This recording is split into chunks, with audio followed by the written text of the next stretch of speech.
I'm going to speak about something that has become very, very close to my heart. The question is something that can result in lots of answers. If you look at it, you would say that can we construct life experiences without living them? And everyone who heard this, when I shared this, maybe thought I was going to talk about technology, virtual reality, augmented reality. Non, mais c'est pas ça.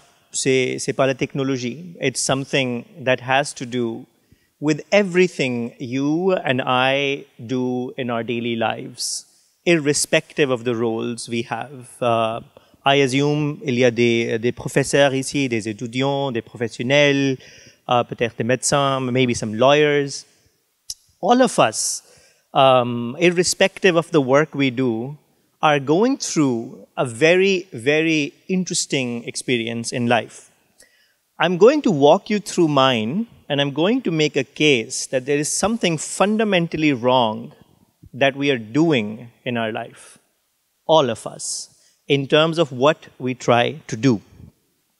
I am a teacher by profession.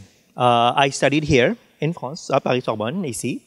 And I studied physics, nanomaterials, nanotechnology, and I was put in a box, like all of us are when you are studying. Are there any students here in this room? Est-ce qu'il y a des étudiants ici, dans cette salle? Anyone? Oh, very good. When you study, especially when you study PhD studies, those who have gone through PhD, les docteurs ici dans cette salle, we have to become experts, as we call it, in a certain discipline that requires us to continue to learn a lot about a subject which usually comes at a very big cost of other things. But that's how the world has been designed. So I had the opportunity to become a part of a new university and construct something new. And for the past 10 years, 11 years, I have been a professor and a teacher mostly. And I'll set the context here. I teach students who are in licence, undergraduates as we call them in English, and it's a very small class size, 20, 25 students in a class. Not a big room like this, only 20, 25. And you don't teach a lot, you teach twice a week, so you get to spend a lot of time with these 25 students. 10 years of doing this, and you would imagine you know them very well. So I'll start about this. This is a big class of a picture I just taught last semester. It's a very small group size. And you would imagine that if you are talking to someone, such a small group, for a long hours, you would know who they are. Now, what am I doing as a teacher? I am creating a learning experience. They come, they experience certain thoughts, and my job is to make them go through a learning experience, whether it's in science or philosophy or whatever my subject is. There's some realization that we had that in order to make knowledge more accessible, to make it more interesting, we should perhaps move from content to experiences. There is a term in English that the time that we have now is mostly about not being a sage on the stage, but to be guide on the side. That's a popular term. What does it mean? I mean simply what I'm doing is a sage on a stage, someone who gives a grand lecture, presents himself as someone who has a lot of knowledge, and all of you would just listen. So in order to do that, we conducted a week-long workshop. It was like an experiment, and our goal was how to move from content to experience. And to do that, we said, on a question. Who are our students? And well, in here, it must be tough for you to define a student because students come from all over the world. There would be students like me, students who are from other parts of the world. You don't know their culture, history, language, their background. So it's difficult to find a common ground. For us, it was easier because it's the same students, no international students. And so we created something that you call personas.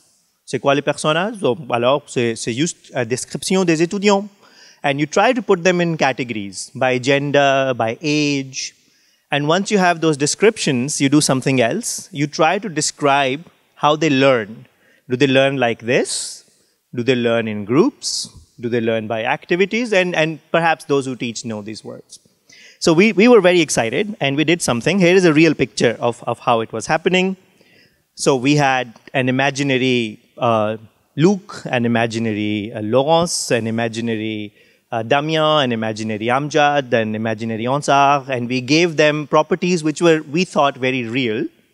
And then we started putting on certain axes how they learn. Do they learn in groups? Do they learn alone? And we were very excited about what we had created. Those who have studied science here, the wall on the right is a real picture of what was happening. It's those who study physics or engineering. It's a course in digital logic and design. So we said, all right, this is what our students like, we think, and so here is the experience. We were around 70 professors, all PhDs, mostly from the Ivy Leagues, so they have gone through the best education one could imagine, Stanford, Berkeley, Harvard, MIT, all of these people in this room, and mostly young. So, j'ai 35, so I'm not very old. So I believe I could connect with the students. Et voilà, then we brought in the real students who were in our class. We said, bienvenue. Alors, c'est ça, on a fait pour vous. On pense que c'est ça votre personnalité. Et this is the way we think you learn. And we were not there when the students came and they gave their feedback. Our predictions are completely wrong. Now that's interesting. Je suis professeur. Je fais mes arts of teaching. But I've been doing it wrong. And think about it. Everyone who does it is going through the same experience, whether they acknowledge it, know of it or not. There was a big difference, what we say, between what we assume people learn from and what was the reality. Et donc, on a posé les questions, pourquoi? Pourquoi cette différence? We live in the same world. What's wrong? What's happening? Why is there such a gap between what we thought students were and who they were?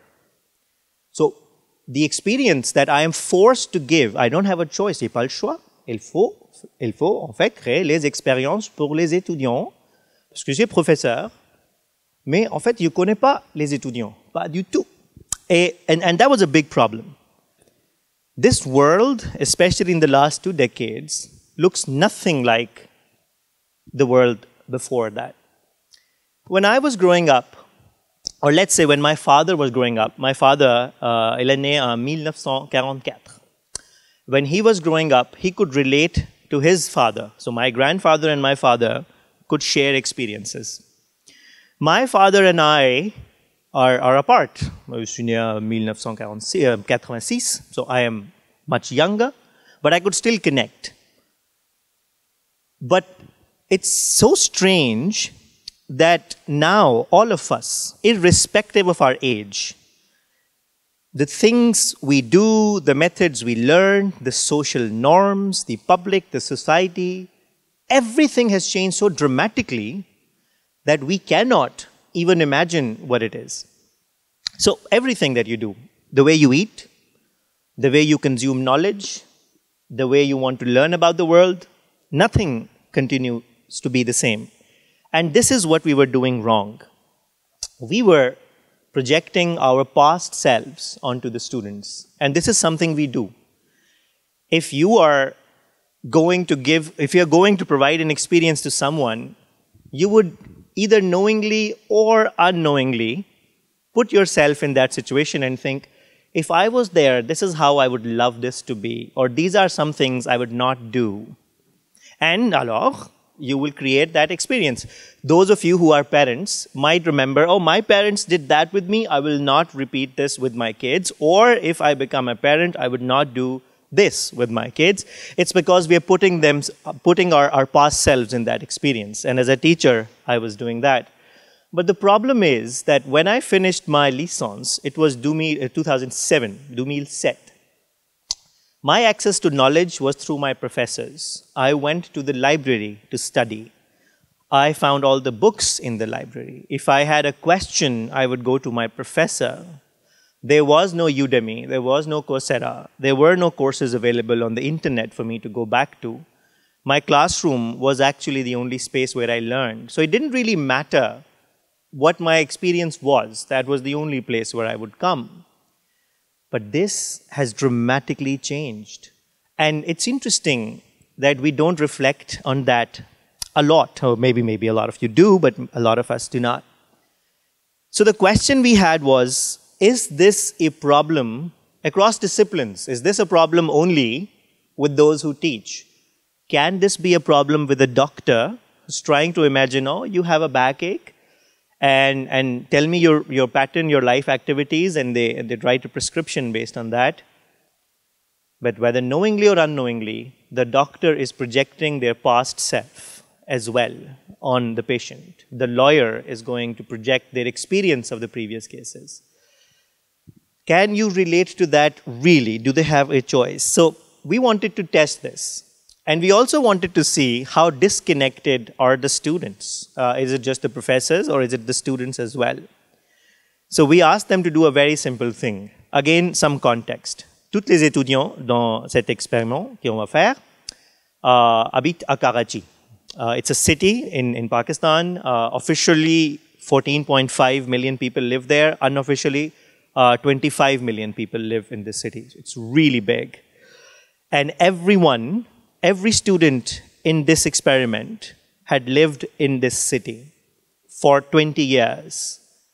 And we asked them a very simple question.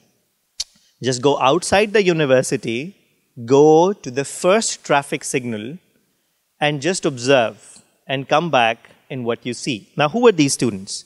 They were from different disciplines: engineers, computer scientists, policymakers, and designers. And we asked them to go and do just one thing. Go out and check the city. They came back very confused. They said, we have no idea how people used the roads. The roads are not just for people to move. The roads have a culture, they have a life. Musicians are there because they want people to take them to weddings. The hospital folks are there who are providing free hospital services. The free food folks are there. The trottoirs are covered by people who have lots of businesses. Traffic signals mean absolutely nothing. But there was another problem, that there was no good public transportation. You are very lucky in this city. Maybe you take it for granted. I have seen, because I lived here, I've seen people taking off their shoes and hitting the train when there is a strike.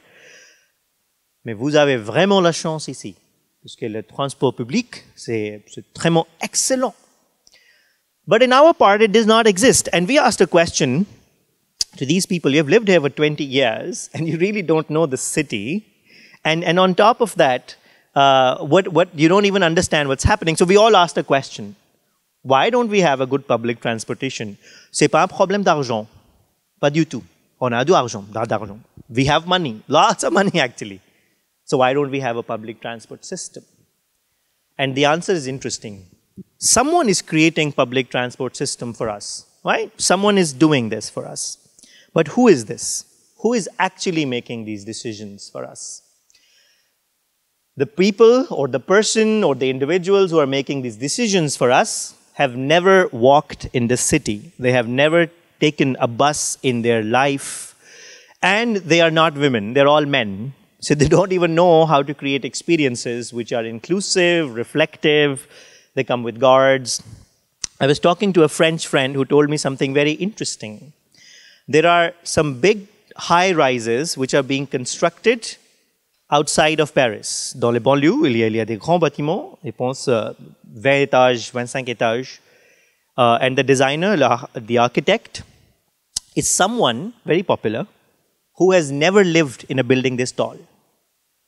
He's a great architect whose experience is living in these 5, 6-story buildings in Paris where there's a culture, community, value system, all of that. And he's creating an experience for other people without living it. And this is very interesting. And he probably doesn't have a choice. He needs to do that.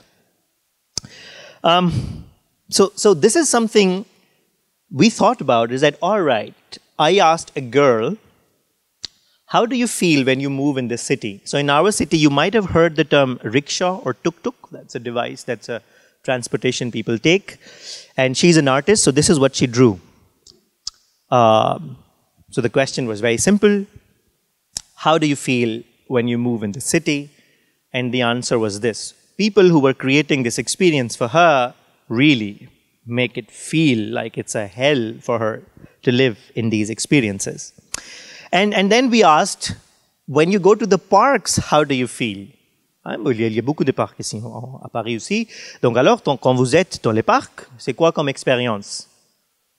And they said, whoever has designed this park, it was not designed for women. It was designed for men, random men of certain age. We don't feel comfortable. We don't feel safe. We don't want to walk. And it's interesting that no one who is going to create more parks knows about any of this. And they will create these experiences and continue to do that. We further extended this experiment, and we went to a hospital, a very popular, very wonderful hospital in the city. And the doctors said that we wish we had devices, the ones that check your heart rate, the ones that check your blood pressure. S'ils sont connectés sur Internet et s'il y a des signaux sur les téléphones qui nous disent that the vital signs are changing, we can save more lives. And these devices are available, but they are very expensive. So we cannot buy them. And we said, that's all right. That's an interesting problem. And what we did, we asked electrical engineers who have nothing to do with medicine, and we said, just go to the hospital and go through this experience. And when they went there, when they went to this doctor who was very unhappy that we are unable to save lives because we don't have real-time information on the patients. And when the engineers went there, they found out that it didn't matter whether they understood biology or medical science at all. It was a very simple problem for them to read signals from a device and send it to a smartphone. You don't need to buy a new device. You can just add a device to what exists. And these are 18, 19 years old who ended up creating something very interesting. These are vital sign monitoring devices that were created in a week, that you could connect to a hospital's device, and it sends automatic information to your cell phones. And they also solved other problems. In 2008 in Paris, I broke my jaw. It was broken. I was taken to the hospital. And I was in the waiting area for 3 hours because there was no way for anyone to know whether my condition was serious or not. In fact, the nurse was checking me, slapped on my face to check if I was awake or not to break the jaw further, which is interesting. I literally have a broken jaw because of a slap. But this gave us all of this experience. This brought us to something wonderful. All of us have been put in these terrible boxes, these small boxes of disciplines, of religion, of culture, and they force us to conform to certain value systems, making us blind to what we can actually do. The potential is amazing. And there is a reason we have these disciplinary boundaries. They are a few hundred years old. They were required, but we don't need them anymore. And this is something that we continue to now propose. That you and I, the case is, everyone in this room, we don't have a choice. We have to create experiences for people that we cannot relate to. We have lived different experiences. The life that we spent 20, 30, 40 years ago is very different from the life that people are living today. And it will be very different when they grow up. So there has to be a way, there has to be an approach. One of them is, and a very foundational word, is that everything needs to be rooted in empathy. And this becomes a very important word, and it increases the work we have to do. You might be a great professor, you might be a great doctor, but really, in order to create a change, we all need to understand who they are, which requires more time, because we cannot pretend that we know them anymore. And we need to appreciate a problem from multiple point of views. What I'm saying today will connect differently to a professor, will connect differently to a citizen of the city or of the world, will connect differently to a student. And there is no problem in the world that we can solve from one discipline. If, for example, if you need to fix the problem of this menace mankind has created called plastic, it cannot be solved through science only. You have to bring people from everywhere. Think about any discipline. Who runs this university? Only the academics? No, everyone from this discipline. Who runs this city? An engineer, a doctor? No, everyone. And these boundaries have been creating lots of problems for us. So there are two things that I propose that if we agree on, it becomes interesting. And it's difficult to do it. It's not easy. One, knowing that our past experiences cannot be used to understand someone else. And we say that I have been in your place before. Oh, I know what you're saying. I was also a student. I was also a child once, or I have also been in the same situation. And if we do that, then the solutions we create could be disconnected with reality. And it's also very important to understand, and I love what Innovaxium tries to do, bridge the gap between different areas of science and the society. A solution that you propose in a certain part of the world can only be perhaps valid for only that part of the world, also be valid for a very small amount of time. And problems like these are termed as wicked problems. Problems that might not have a permanent or a singular solution. So essentially, as a teacher, I realize that I cannot know who my students are just through my experience. I need to spend time, systematically try to understand who they are. And the method that we use is this one. You start by empathy. That's the green one that you see. You use empathy to understand who they are. Once you define those experiences, then you ideate that what is it that I need to change in order to be more connected. And when you start thinking about those, they can be completely wrong. So you prototype. So you run it with the people. And if the prototypes run out to be fail, you try again and again and again, and you test them in the real world. This is not a cycle, by the way. This could be completely disconnected, but it starts with empathy. And if you start with empathy, then it becomes a very important thing. Where can you use this, by the way? You can use it in the restaurants, you can use it at the airports, you can use it in the hospitals, you can use it in the universities, you can use it to improve your metro experience, the RER experience, you can use it to completely rethink the problems that we face today. The talk right before me was very interesting. Is the French secularism in threat or dying? It would be very important to first understand who is going through that experience. The revolution that happened in France happened in a different time, in a different space for different people.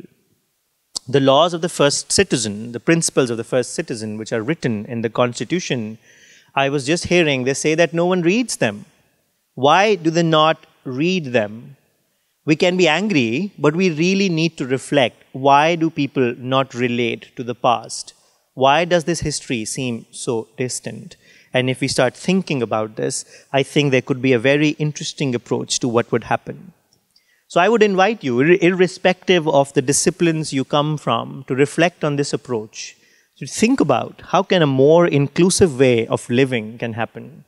We pretend to live in a very modern world. It was just 50, 60 years ago that women actually formally got introduced to universities in many parts of the world for the first time.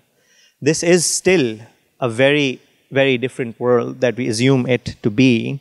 And this, I believe, if we do, and I of course propose this only, that if we think about structurally creating these experiences, then we would be able to create more inclusive experiences. So the question does not become, can we create life experiences without living them? It becomes, we don't have a choice. We have to create life experiences for people that we cannot relate to anymore. and I present a very simple approach to life and to these problems, which I believe could be helpful. You can scan this. It will take you to a journal, which is a bit long, 20 MB. So if you use your camera and scan this or just take a picture of this, it will take you to a website. It will give you a journal, and you can know more about this work there. Et je vous remercie pour votre attention. D'abord, merci beaucoup pour cette expérience. J'en avais un tout petit peu parlé au téléphone avant.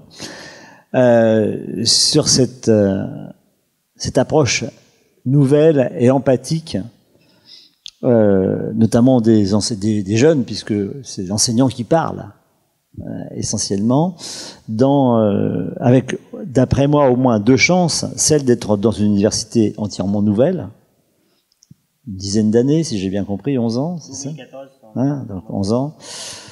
Donc, même 2014, ça fait à peine 10 ans. Et deuxièmement, d'avoir des petits groupes. Je crois que c'est quelque chose qui est effectivement extrêmement positif et qui favorise le contact avec les étudiants qui, en France, sont souvent beaucoup plus nombreux. On souffre notamment des amphithéâtres surchargés en début d'année. On souffre aussi de la pression qu'il y a sur les étudiants. Et il semble difficile, sauf peut-être dans certaines parties de l'enseignement, de passer une semaine avec des étudiants. Je crois que ça, c'est quelque chose qui, lorsque les enseignants jouent le jeu, est extrêmement productif, et pour l'enseignant et pour les étudiants. Je crois que c'est un peu l'expérience que vous avez décrite. Et sur le fait aussi que le monde a changé. C'est une constatation simple. Alors, ça rejoint tout à fait ce que je dis très souvent. Le monde a changé. On ne peut pas vivre en permanence avec ses vieilles recettes. On ne peut pas vivre en permanence avec ce que nous ont appris. On ne peut pas reproduire de façon identique ce que nous ont appris nos pères et nos grands-pères. Ça ne veut pas dire qu'il faut l'oublier. Ça ne veut pas dire qu'il faut l'ignorer. Ça ne veut pas dire qu'il faut le passer à la trappe. Simplement, ça veut dire qu'il faut s'en servir, mais avec modération. C'est comme l'alcool et la cigarette. Il ne faut pas en abuser. Et il faut regarder en se projetant ailleurs. Je crois que c'est beaucoup bien ce que vous avez fait sentir. C'est que, oui, il va falloir que nous apprenions à faire des expériences de vie sans les avoir vécues nous-mêmes, parce que c'est le seul moyen, en fait, de se mettre déjà dans le temps actuel, en le regardant avec des yeux actuels, et non pas avec les yeux du passé, et en essayant de se projeter, de projeter nos étudiants, ou les personnes avec lesquelles on partage, d'ailleurs, c'est pas forcément les étudiants, en se projetant dans un avenir qui, bien sûr, nous n'avons pas vécu, et que pour certains, nous ne vivrons pas de toute façon. Donc, je crois que c'est vraiment quelque chose de très important d'avoir cette vision à la fois, je dirais, pleine d'humilité, de regarder les choses avec un œil neuf en se disant, voilà, on a vécu le passé, mais regardons devant, regardons vers loin, et ne jugeons pas le présent et ne proposons pas un avenir uniquement en fonction de notre passé. Construisons-le avec les outils d'aujourd'hui.